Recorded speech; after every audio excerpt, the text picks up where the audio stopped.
Coming to you live from our broadcast studio here at the WeWork building in Sandton, Johannesburg. Welcome to the South African launch of the magnificent book series, Remembering Wildlife. My name is Boo Prince. I'll be your host for the next hour as we explore the extraordinary world of some of the most iconic creatures on our beautiful planet and the fate that they are facing and the role that each of us can play in preserving not only their habitats, but the animals themselves. I'd like to introduce you to an absolutely extraordinary lady who has dedicated her life to conservation and using this magnificent series of books, the Remembering Wildlife series, to not only raise awareness, but also to raise incredible funds that then get donated to conservation causes. I would like to introduce you to Margo Raggett. Margo, thank you so much for joining us. And Hi. I'm so delighted to have this opportunity to speak with you because, of course, this has turned into your life's work, this Remembering Wildlife series. Can you give us just a touch of insight into your life before you became a conservationist? Because it's been a radical change in your life. Sure. Yeah, nice to see you. Thank you for hosting this for us, Boo. Yes, I was nothing to do with wildlife or conservation. I lived and worked in London for 20 years, running a big PR agency here, and started traveling on safari and then started trying to build a world in wildlife photography about 10 years ago. But it was 6 years ago that I actually saw a poached elephant, and that changed everything for me. I was so shocked at the sight and the smell of this poor elephant, and that still had a poisoned arrow in him, that I just thought I have to do something about this poaching crisis. And I thought, I don't think enough people, particularly outside of Africa, really understand quite how bad it is, and you know, what can I do to help? So Margo, most people don't actually have that kind of extraordinarily visceral experience, but equally, anybody who does choose to support a conservation cause or devote some of their life's work to conservation, they seldom make as radical a change as you have done. And you've jumped in boots and all. How did you conceptualize this remarkable Remembering Wildlife series? Well, I'd love to claim it was a well thought out long-term strategy, but it's evolved as we've gone through. So to start with, I just thought I want to raise awareness of elephant poaching, and maybe I can do an exhibition, maybe I can do a book, maybe I can do both. So I spent a few months kind of deliberating as to what to do, and concluded that a book was a good thing to do.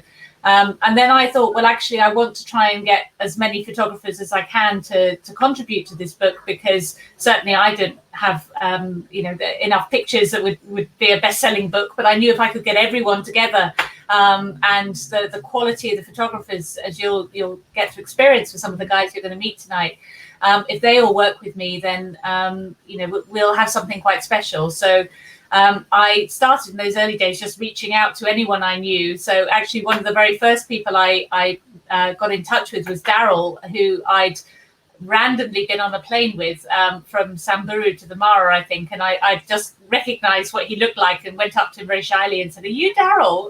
And he was lovely, and we had a chat. So then I knew he was nice. So when we started this, he was one of the first people that I spoke to. But it just kind of evolved. And when we got to the point that Remembering Elephants launched, I wasn't sure how successful it would be or how popular. And people just loved the idea. They embraced it. Everyone wanted to be involved. Everyone was offering to help. And then everyone started saying, well, you've got to do another one. And I really, at that point, was thinking, do I? This was a year of my life doing this book. I wasn't sure that I wanted to do more than one. But I then actually spent some time with a northern white rhino, the last male northern white rhino, called Sudan, up in Alpegita. He's subsequently passed away, no longer with us, sadly. But seeing him just made me realize again that rhinos were also in trouble, and they deserved a book too. We've been going ever since. Now, Margo, we are going to be speaking to Daryl Balfour in just a moment. I do want to mention to you, Margo, that there's no such thing as a random meeting, right? You think it's a random meeting, but it's somehow written in the stars that you guys should meet and collaborate on this extraordinary series of books. And if my understanding is correct, Daryl has contributed to more than just the elephant books in the Remembering Wildlife series. Is that correct? Yes, yeah, I think Daryl's actually contributed to every single book, and been an enormous supporter. And I sometimes I get kind of a bit down, and I think, oh, is this achieving anything, or are people still keen? And Daryl always, as do all the guys on this call, rally me along. So I'm very grateful to his and everyone's support.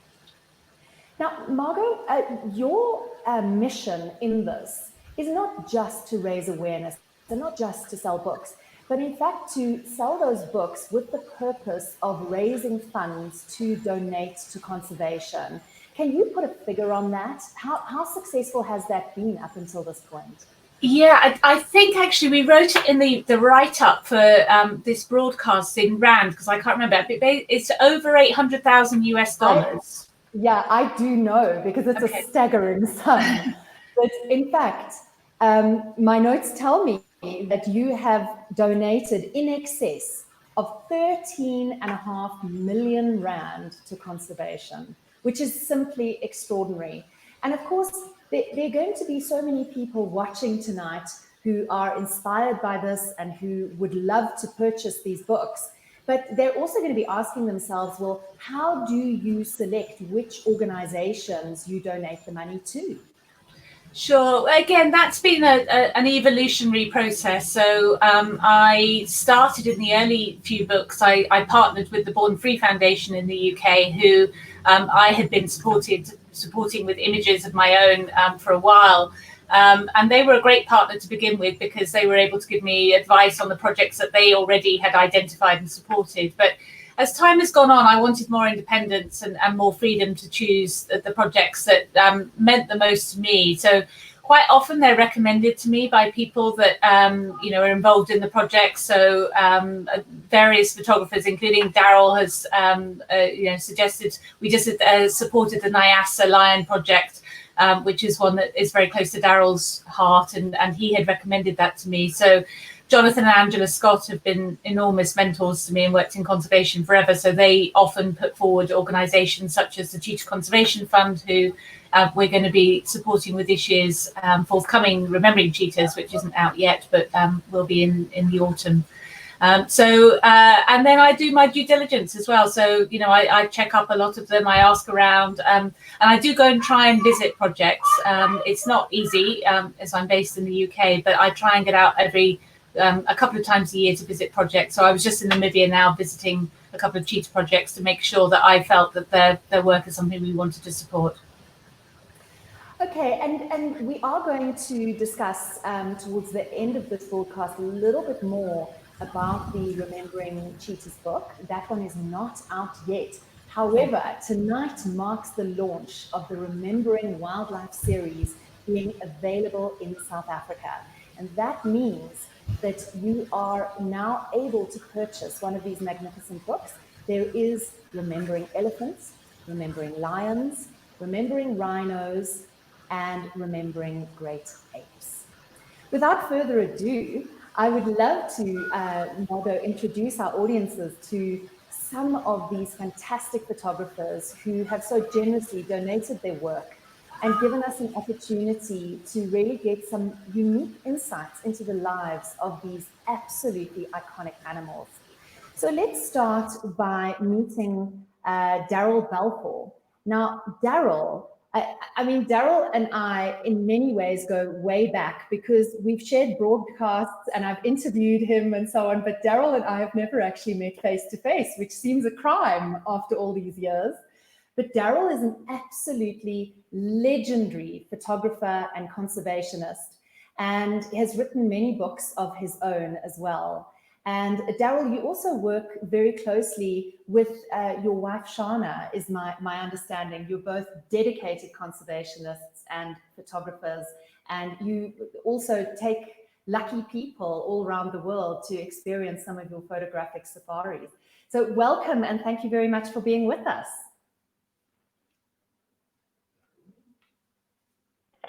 Thank you very much, Boo. Good to see you face to face, if not meet you face to face.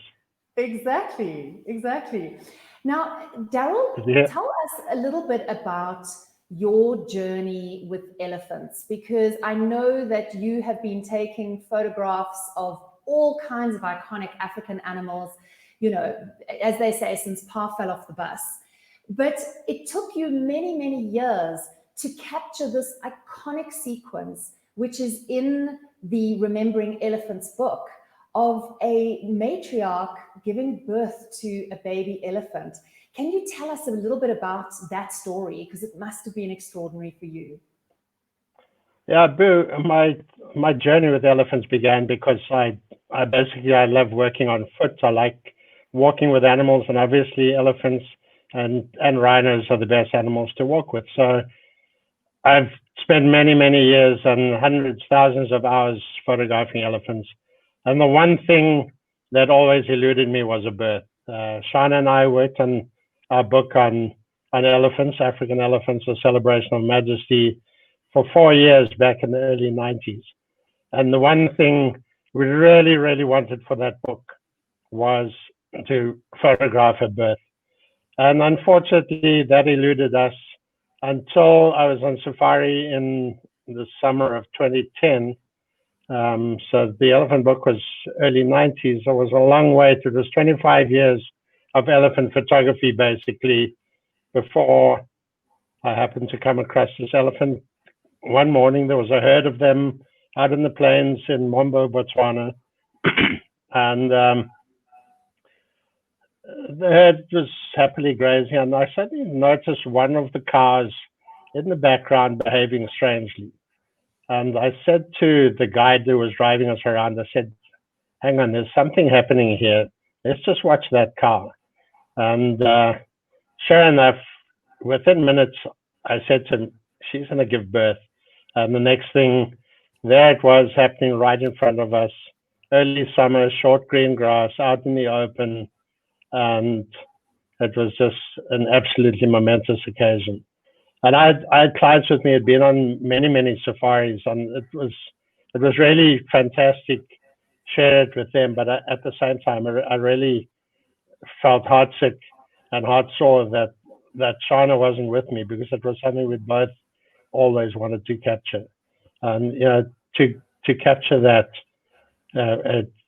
any birth, I suppose any birth is something special to watch, but to watch an elephant giving birth and then see the interaction, the whole herd gathering around, all helping, all trumpeting, and the other calves in the herd sort of crawling through underneath the adults to get as close as they could to the newborn and reach out with their trunks and touch it. And then these other calves going down on their knees and trying to help this little guy up to his feet. It was just so amazing and so moving.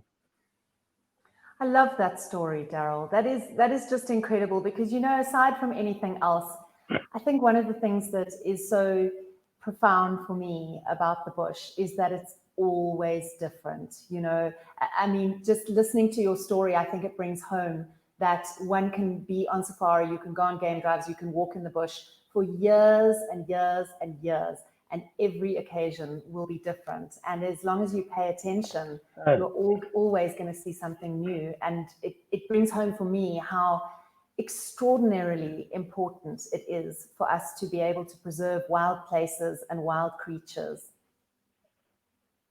Yeah, but I'm sure every one of the guys who's going to be talking after me tonight will say the same thing, that no 2 days in the wilderness are ever the same. And I've been doing this professionally for more than 3 decades now, and I'm excited every single day I go out, because I know that I'm going to see something I haven't seen before, more times than not. Daryl, just very, very briefly, I mean, one of the things that most people don't know about you is you are one of the few people in the world who has actually been trampled by an elephant and survived the encounter. And yet you're not a person that holds a grudge against the elephant or otherwise. You are still wholeheartedly in love with these magnificent, iconic beasts, and still taking photographs of them whenever you can. Can you give us a little insight into that story, because it is a cracker?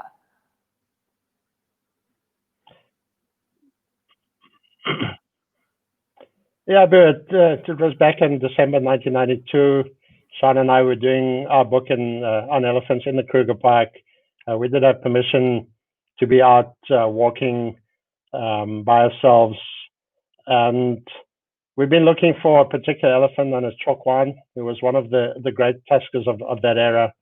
And this one morning in particular, I found him. It was the first time we went looking for him, and within an hour of setting off to look for him, we got some information as to where to look. I spotted this big guy off in the veld. We walked out. Well, in fact, I walked out. Shauna didn't accompany on the walk that morning. And I walked out, and sure enough, it was Chokwan. I started photographing him. He made a series of mock charges, which I should have paid more attention to, but after he had done his mock charges, he wandered off and started feeding. And I made I can't quite say fatal, but almost fatal mistake of going back and just trying to get one more shot. And I think every photographer will identify with that one more shot feeling, just one more shot. And I think Chokwan looked at me and said, "I thought I'd already told you to get out of here." And he came and almost took me out. Wow. But yeah, I survived. You did. Thank goodness. It just deepened my resolve to do something for elephants and deepened my passion for them. Thank you so much, Daryl. Thank you so much for sharing your experiences. And of course, you can see Daryl's magnificent work, not only with elephants, but Daryl has contributed photos to every single book in the Remembering Wildlife series. And so you can see his work in those books. We're going to be moving on to our next photographer. Thank you so much, Daryl, for joining us. Johan Marais is an extraordinary photographer in his own right, but he is also a wildlife vet, and he is also the founder of Saving the Survivors.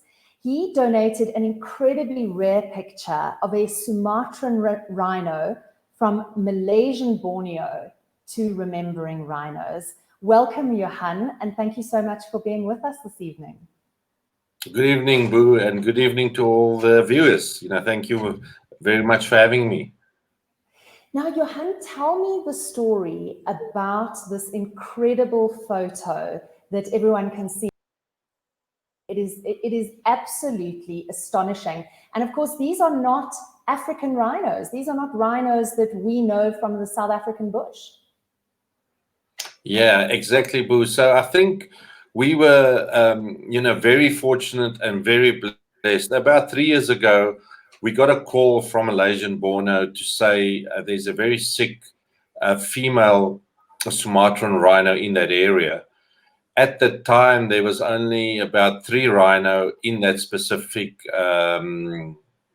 area that was taken out of the wild, and they were trying to breed from these rhino. And there's one female called Puntung was really, really sick, and she had this huge growth on the left side of her face. So when we got the call, we immediately, made plans, and we flew to this area, and we went to look at her. Unfortunately, in the end, it turned out to be a really bad cancer of the upper jaw, and eventually she had to be put down. However, the other female that was there was completely fine, and she was doing well.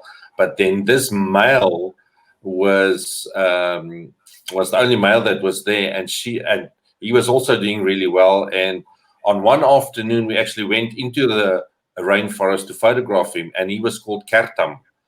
And it was an amazing experience to actually go into that rainforest and and to be able to be in the near vicinity of him, and to be able to take these photographs of these amazingly rare, Sumatran rhino. Currently, there's only about less than 80 of them in the world.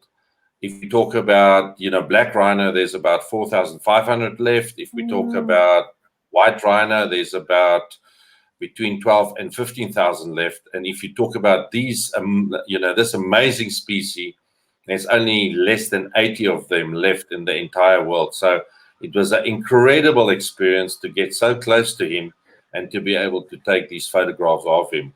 Sadly, though, last year he developed really bad kidney and liver damage.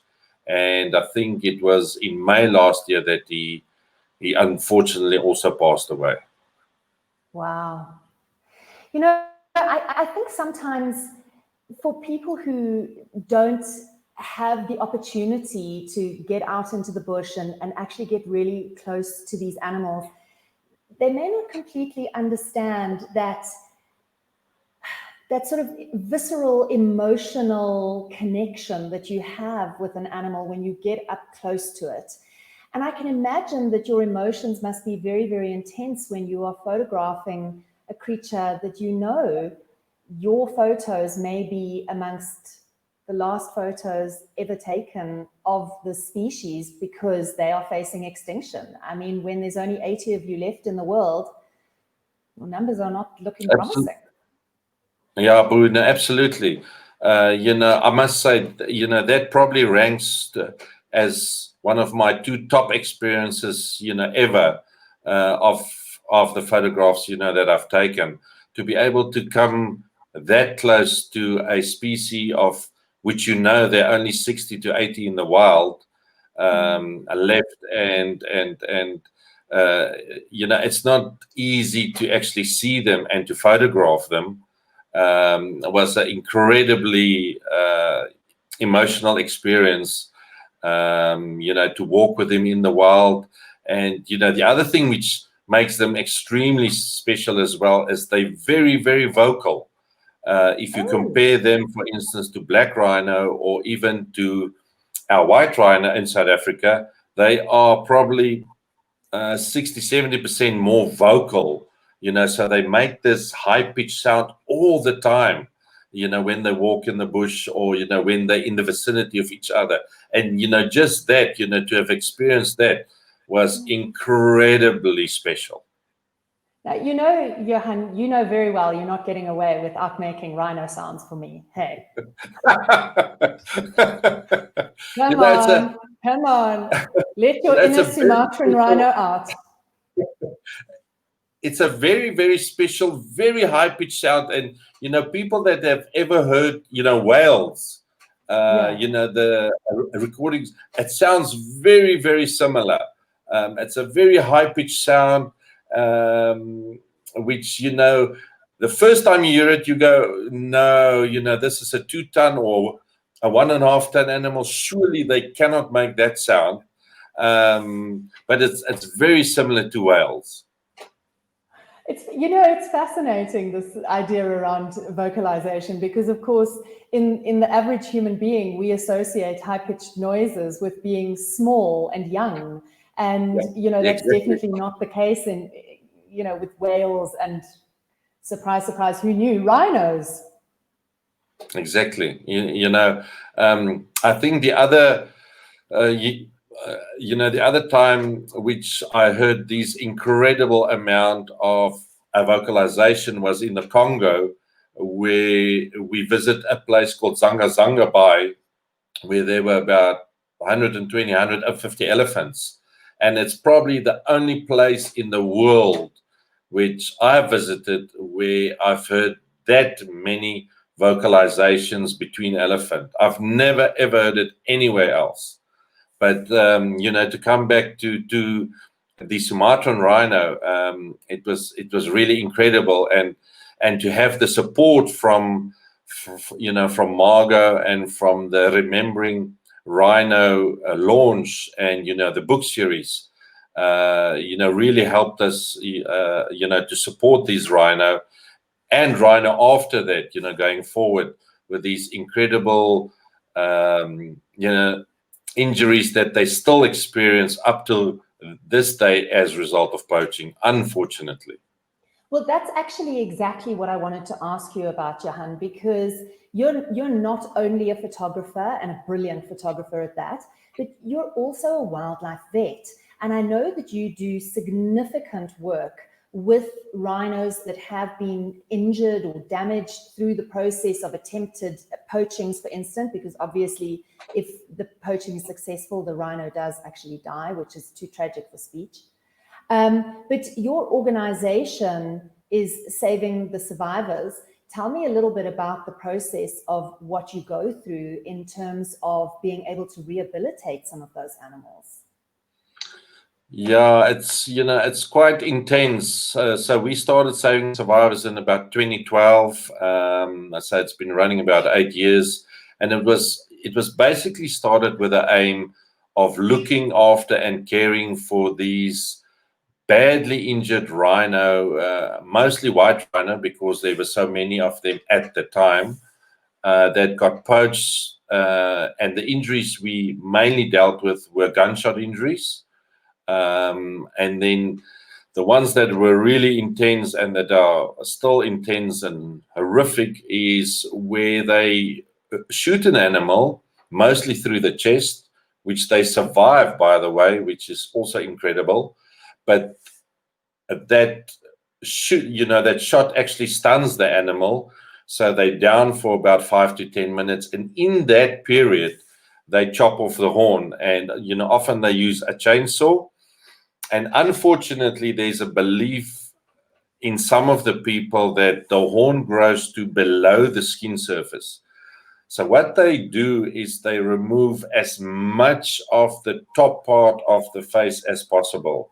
So you get these rhino that are left with a third of their face being removed. And often they just miss, the eyes when they do these hackings or they use chainsaws.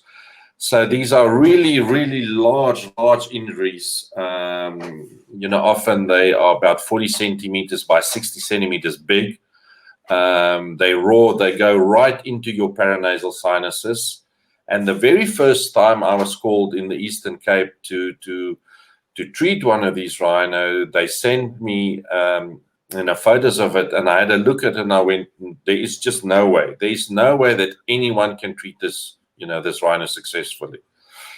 The vet then phoned me and said, you know what, we're going to actually put her down. So if you come down and just try, at least we give her a chance, which is very true. And I think with that, we've been successful in quite a number of other injuries where you go, well, this rhino is probably going to die anyhow. So what do we lose if we just try and save it? And that first rhino was called Hope. And, I think there's a lot of people that still know Hope. Where a massive amount. Yes, exactly. Where a massive amount of her, of the dorsum of her face were removed. And she taught us a massive amount of what we can do, what we can achieve, and how we can actually heal these injuries. Unfortunately, she died about 2 years later, not because of the face injury, but because of an intestinal infection, that they sometimes get. Just after her death, we actually got a bull called Saya that had a very similar injury, and that he's still alive, and he's doing very well. Last year just before last year, we put him to 2 cows, and he actually sired a calf, which was born last year, called Daniel. And I think that's the whole crux of trying to heal these rhino, Boo, is to, it's not for these animals to go back into a zoo or cage and people to look at them and go, oh, shame, let's see how they look or so on. It's for for us to be able to give these animals a second lease of life on life, and then for them to go back into the wild to be able to reproduce again and add to the survival of the species. And I think we've been fairly successful. There's still a couple of things that we struggle with, and challenges we have just because of the size of this animal, and because these are wild animals. But I think we've been very successful in the last 8 years. And again, I must say, thank you very much to Margo and her support, towards saving survivors, because I think it made a massive difference. Well, Johan, thank you so much for the incredible work that you do, as I say, not just as a photographer, but your work through saving the survivors. It is absolutely extraordinary. And for anybody watching, if you have just joined us, welcome to the broadcast. Tonight we are celebrating the South African launch of an incredible series of books called Remembering Wildlife. And yes, we have just been talking about the horrors of poaching and so on, but I can assure you that the books are absolutely incredible. Magnificent photography from some of the world's finest photographers, and also including photographs from many of our local South African photographers. We have such a profound talent pool in this country, and people just spending a lot of time in the bush, on the ground, and capturing some truly extraordinary moments. And of course, all of the profits from the sale of any of the Remembering Wildlife books goes directly back into conservation.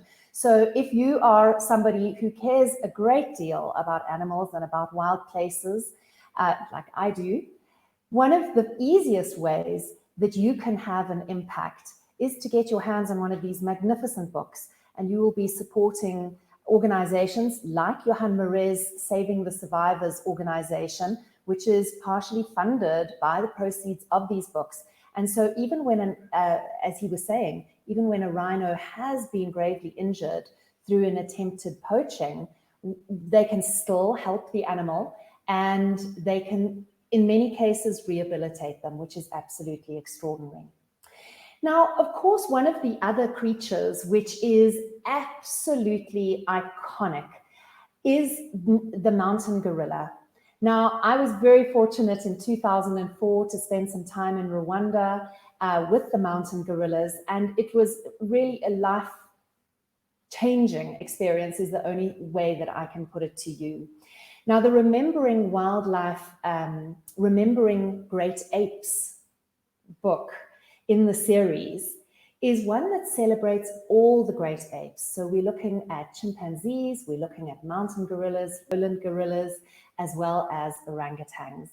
And this book is probably best characterized by the most extraordinary photo on the front cover.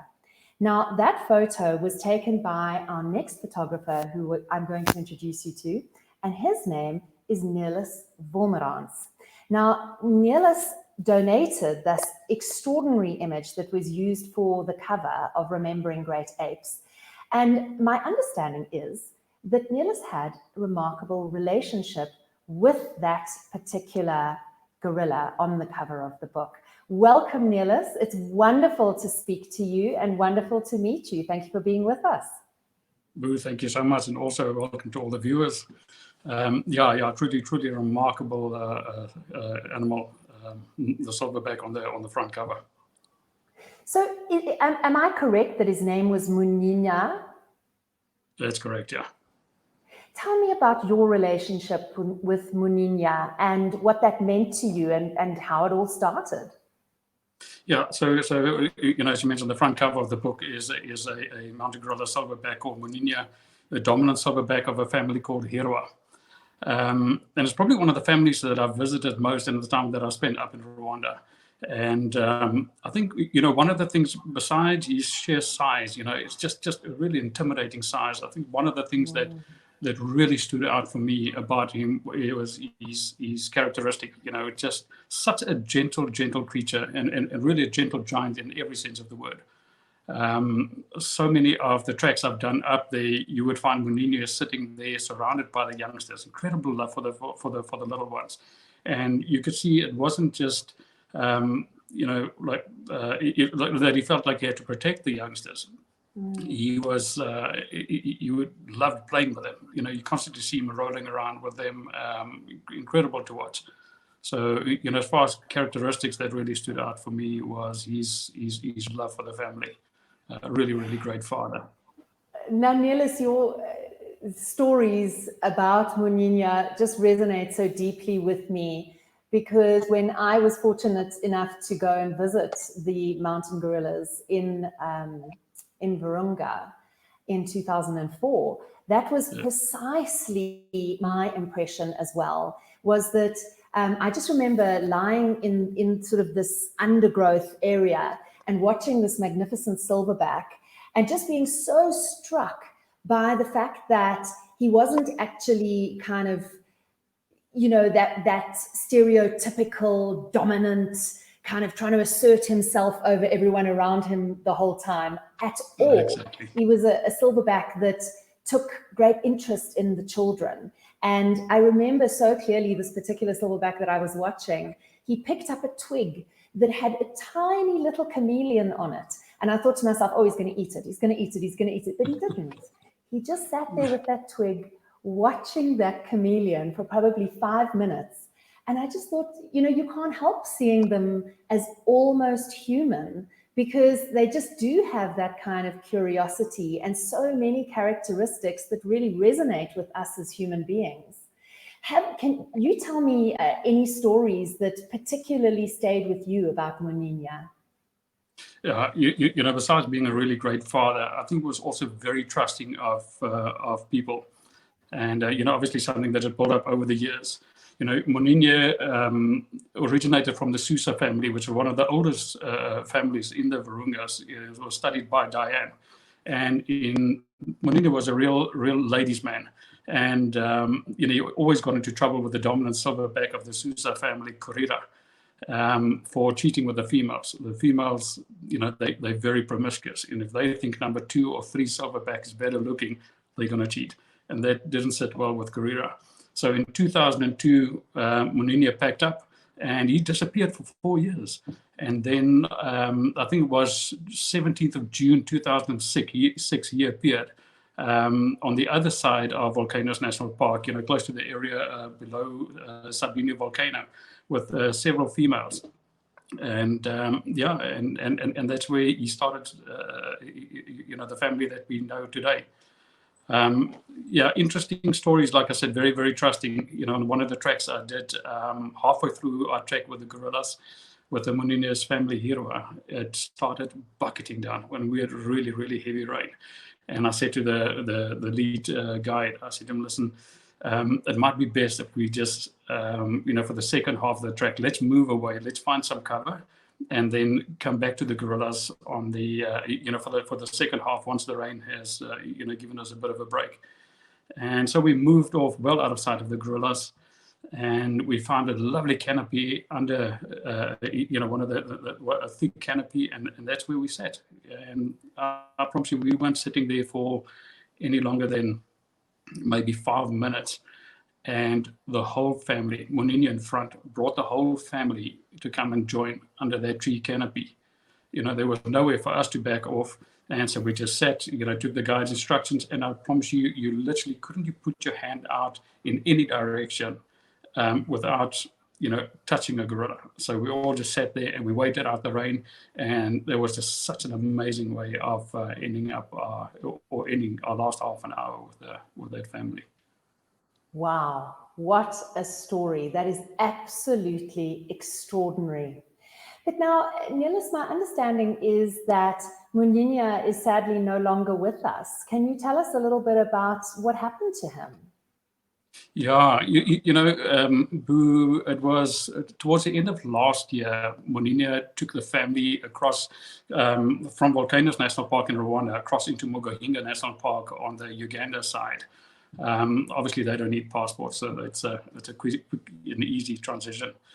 And so unfortunately, it had devastating consequences. They were there for, I think, just over a month, maybe 2 months, and the family got struck by lightning, which, a number of the family members, got killed in that lightning strike. And then before returning, I think the trackers on the Mogohinga side, Uganda side, notified the gorilla vets, that the gorilla doctors, that Manuia was having a respiratory problem. And, the gorilla vets are a phenomenal worker. And they spent quite a bit of time going backwards and forward, monitoring him. And it sounded like his condition started improving at one stage. They were with him pretty much through most of January. And then towards the end of January, it looked like the condition came back and it worsened. And in February, he passed away from respiratory complications. Big loss. But of course, his image is magnificently preserved on the cover. No, absolutely. I think the book will definitely keep his memory alive. And Nelis, tell me, what has it meant for you to be part of the Remembering Wildlife journey? Because, I mean, these are not just kind of your average wildlife book. I mean, I know that Margo set out to create the best book about each of these iconic species, literally the best book ever created. Tell me a little bit about your experience with the Remembering Wildlife journey and what it's meant to you. Yeah, look, I can definitely echo that. It's definitely, one of the best quality books, wildlife books that I've ever come across. And, when you spend so much time on the ground with, the people on the ground and the organizations that look after the gorillas and do their best to keep alive and make sure they, their numbers increase. You see some of the struggles that come about, and to me, the book has definitely, helped so much. It has really not only assisted with funding for a lot of these organizations, but also it has created much needed awareness for the mountain gorillas and great apes in general. Fantastic. And of course, when we think of great apes in general and chimpanzees specifically, one cannot help thinking of the iconic Dame Jane Goodall. And of course, Jane Goodall lent her voice to the Remembering Wildlife series as well, because she in fact wrote the foreword to the Remembering Great Apes book.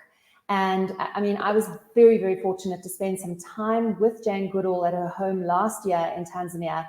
And I can tell you that she is just as feisty and committed to conserving wild places and iconic animals as she ever was, even back in the 60s, when she completely revolutionized our understanding of the great apes and our relationship to them in terms of how biologically similar we are to them. And also our understanding of these magnificent animals as having complex and just really emotional lives and societies and family connections and so on. So it's really amazing to see all these things represented in a book like Remembering Wildlife, so beautifully preserved. And as I said right in the beginning, and Nelis, you can talk a little bit more about this as well, is that the Remembering Great Apes book is not just about mountain gorillas or just about chimpanzees. It covers all the great apes. So there are some extraordinary pictures in there, also of animals like the orangutans, for example. And Nelis, I'm sure it's been thrilling for you to be, featured in a book alongside some of these extraordinary international photographers from around the world who've contributed such amazing images as well. Yeah, I know, an absolute privilege, and it's really been an honor to showcase, and especially Manuia, the silverback we're talking about. Having him on the front cover really meant a lot to me. I've unfortunately not yet had the privilege of meeting Jane Goodall, but never know. Hopefully, somewhere along the line. I can tell you, Nelis, she knows your work. Because there's no ways that she wrote the forward to the book and she hasn't paid, a lot of attention to the cover. So yeah, she knows your work.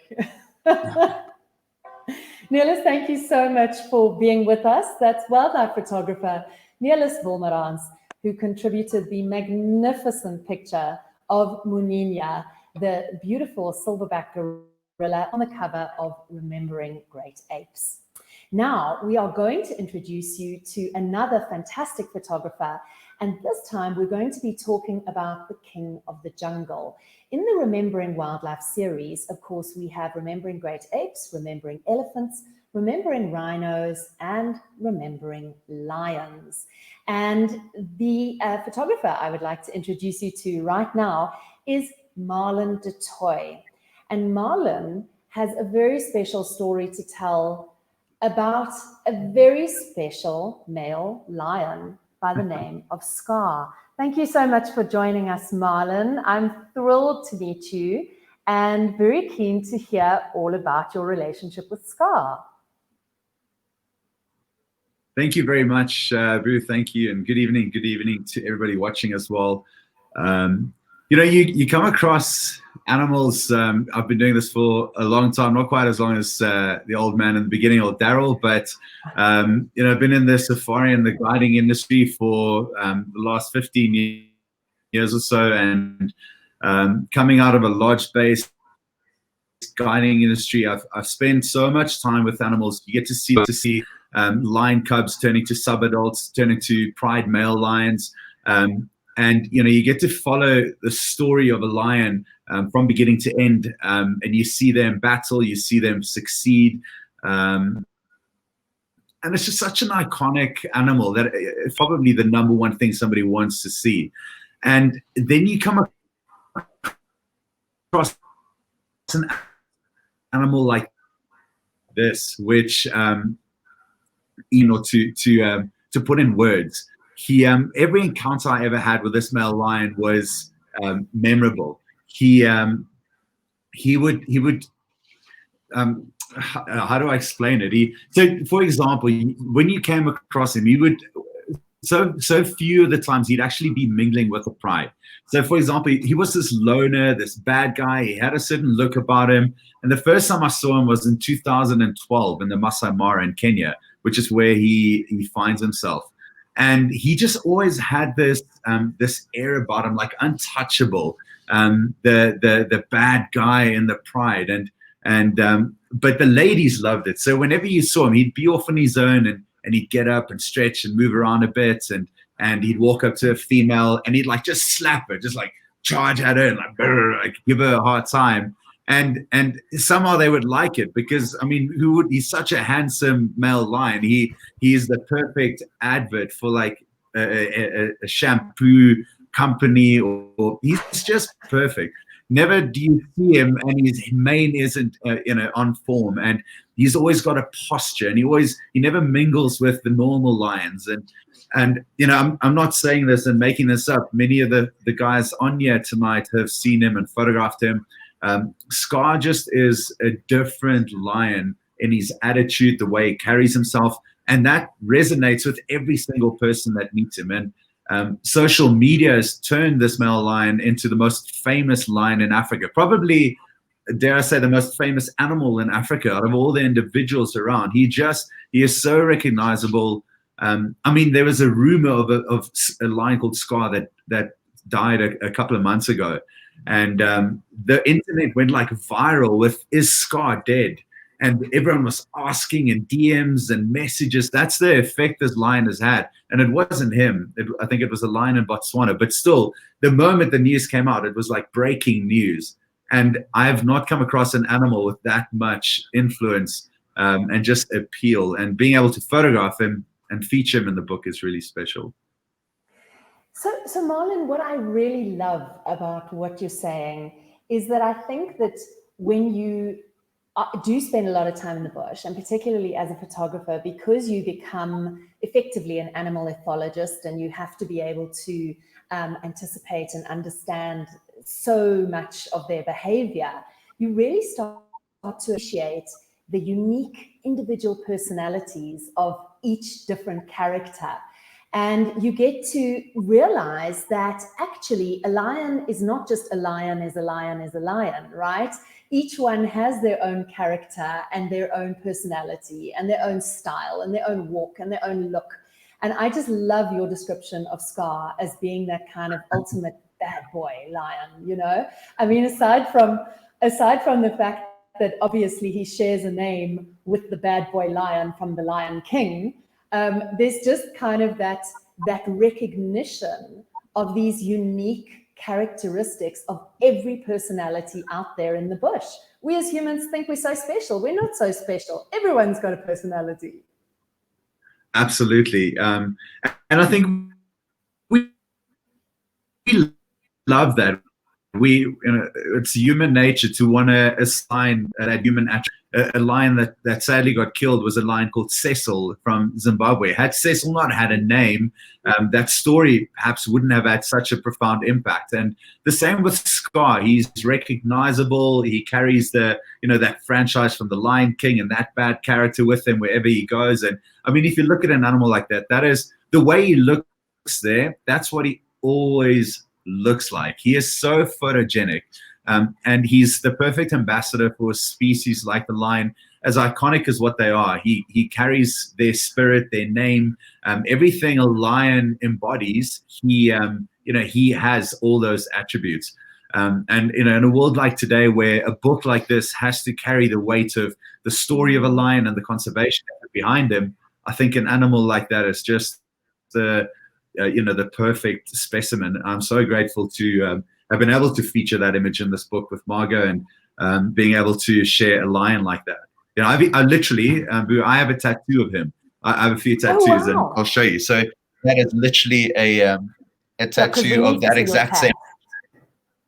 I've got to look down here to see it. No. Stand up again. Stand up again.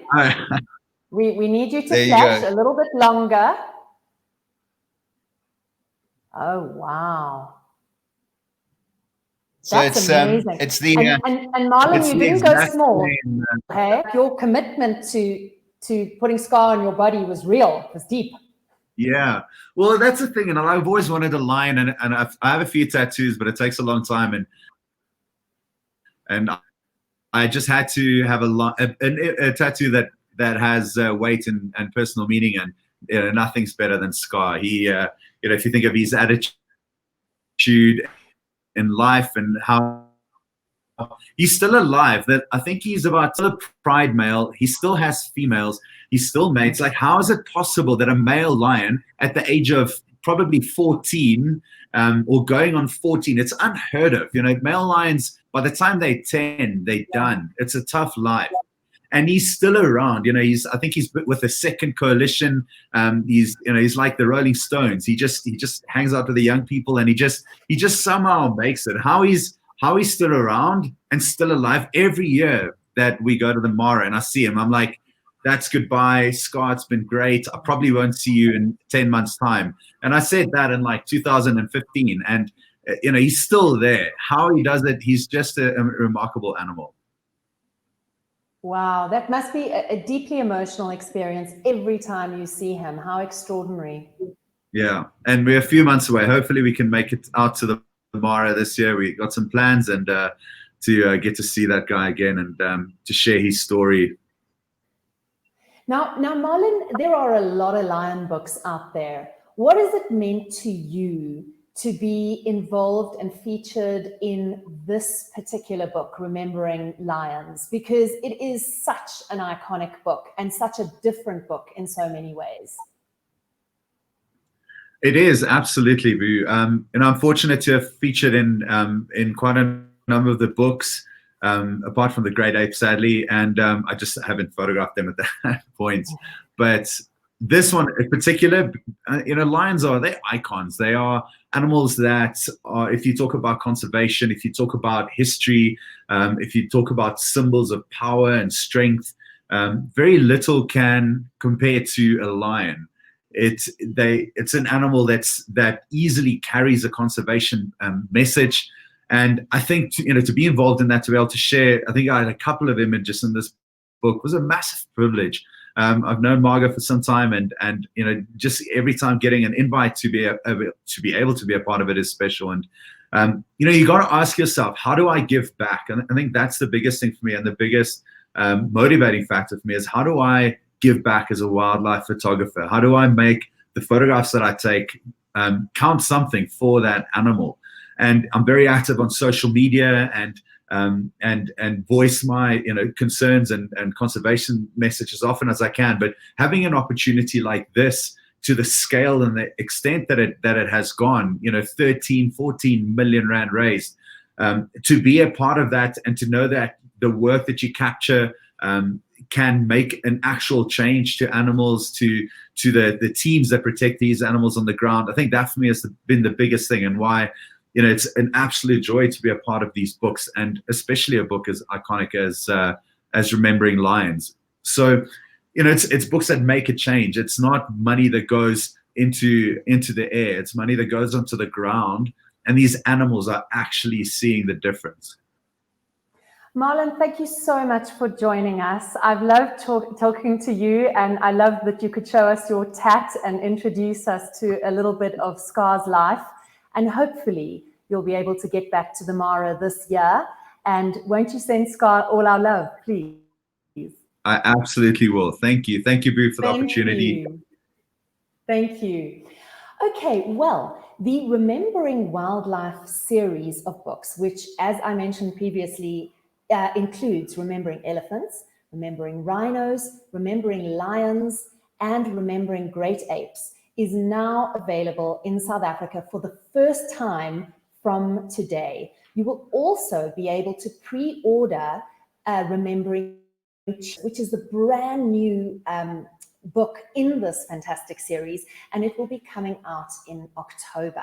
I'd like to cross back to Margo Raggett just for the end of our broadcast now, because Margo is, of course, the founder of Remembering Wildlife and the person who had this remarkable inspiration to start this series of iconic books. Margo, can you give us a little bit of insight into what from Remembering Cheetahs? Yeah, first of all, I just want to say thanks to all the guys for being on this broadcast. It's been really emotional for me, actually, hearing all their stories, and I'm so moved at the support that we get from the photographers. Without them believing and trusting in me, we'd have nothing. So thank you guys, all of you, for being here tonight. Yeah, Remembering Cheetahs, we're printing in 4 weeks' time. So we're now proofing. The book is complete, and all the images, high res, are in place, and we're going to have a digital proof in a couple of days. So it's looking beautiful, I have to say. I think maybe, you know, I'm a bit like a mother that their latest child happens to be the favorite, but I really think Remembering Cheetahs has to be one of the most beautiful books we produce. So it's very exciting. But yeah, that's not out till October, so it's pre-orders now. But in South Africa, we haven't had the other books available before now, so that, you know, to be launching there today is a dream come true for me, to kind of, you know, go from just being UK based to internationally. And there's been such demand from South Africa. Obviously, it's such a wildlife based place and so many wildlife lovers there that you know, that for years people have been asking how can they get the books there. So I'm really excited that they now can. And Margo, you know, this Remembering Cheetahs has already drawn so much interest. I mean, I know that just a few weeks ago, you were actually in Namibia, and you were spending time with Laurie Marker, who of course runs the Cheetah Conservation Foundation in Namibia. And she's doing extraordinary work with cheetahs and with the local community in helping them not be in conflict with the cheetahs, many of them and so on, with her incredible work. And I know that the two of you did a fabulous Facebook broadcast as well, an interview where you revealed the competition winners from your Remembering Cheetahs photographic competition. And I'm sure that many people will, you know, remember that broadcast and really enjoyed it, as did I, because it was a real eye-opener as well to learn about Laurie Marker's work with the cheetahs and to know that your work in Remembering Cheetahs also goes to help fund the Cheetah Conservation Foundation. Yeah, I mean, I think that, it's been an amazing journey this last 5 years for me with this series. But my favourite moments are always when we're actually giving money to projects that I know are doing great work.